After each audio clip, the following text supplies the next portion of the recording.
Hello, this is Johan from the Toxygates group. Today I'd like to show you a new feature in Toxygates, which is about dual table analysis of mRNA and microRNA networks, and also visualization of such networks.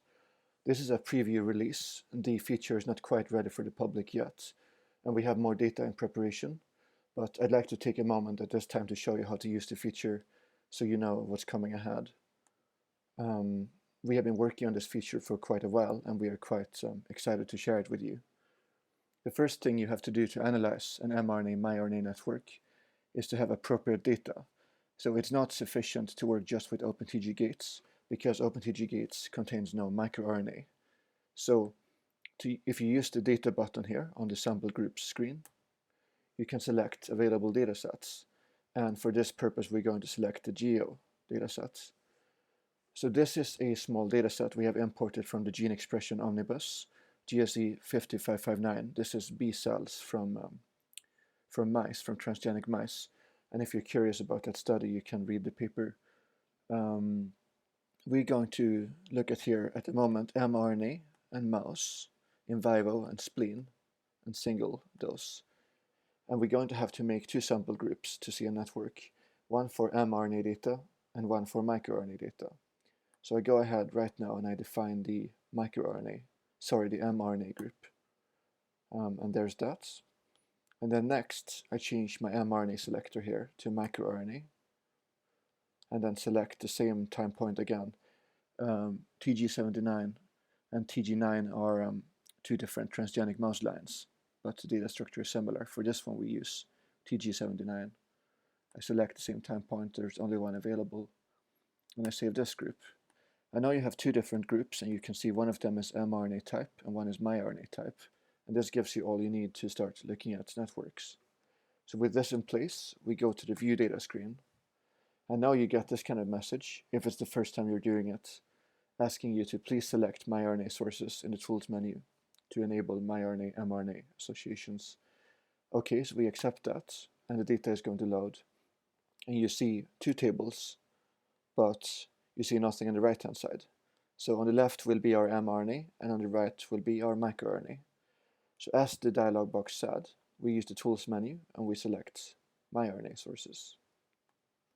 There's three available at the moment, miRTurbase, miRDB, and miRaw. miRaw is only for human. In this case, we're looking at mouse data, so this would not be helpful. So for mouse, I think at the moment we recommend miRDB. And you can select your score cutoff here as well by typing a number, and this is the confidence of the predicted mRNA-miRNA association. So the higher the number, the more confident we are about the interaction. So for this one, let's select 90. So now the associations will load. So now you have, let's make this a little simpler. On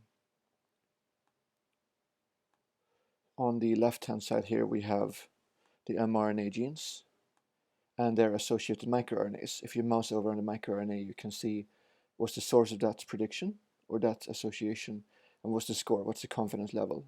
So the confidence level is different for different associations. And when we select these, the highlight will update on the right-hand side to indicate what has been selected. As you page forward, the table on the left-hand side will control the table on the right-hand side. So at any point in time, you only see on the right what currently corresponds to what you see on the left. And this also follows, of course, sorting and filtering. So if we filter on the left-hand side, you will see a different set of miRNAs on the right. So those tables will always be kept consistent. You can use, if you like, the flip mRNA-miRNA to flip this button to flip the two tables. And then you can have a microRNA set driving the mRNA display, instead of, as now, the mRNA driving the microRNA. Finally, to visualize these two tables as a network, on the network menu, there are several options. We select the top one here, Visualize Network.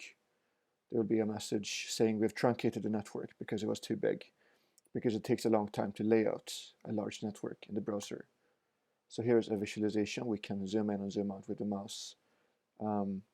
You can see mRNAs and microRNAs, and mouse over to get some more information about them. And this is a little unwieldy to look at. So we change the layouts to force directed. this may take a little while to lay out.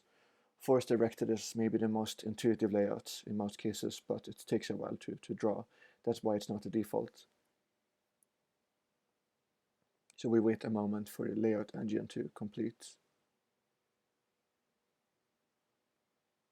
So now we see there are several disconnected clusters here, but here's maybe the main cluster. And there are several other things you can do here as well. You can change the mRNA sources, you can change the colon filters directly from the screen. And as this was just a quick introduction, I will not cover all the features here, but I would recommend you to play around with this and see what you find. And we have a manual and a new paper in preparation about these features as well. As always, if you have any comments or questions about Toxygates, we would love to hear from you, so please get in touch by email or by any other format you prefer. So thanks for watching and good luck with your network analysis.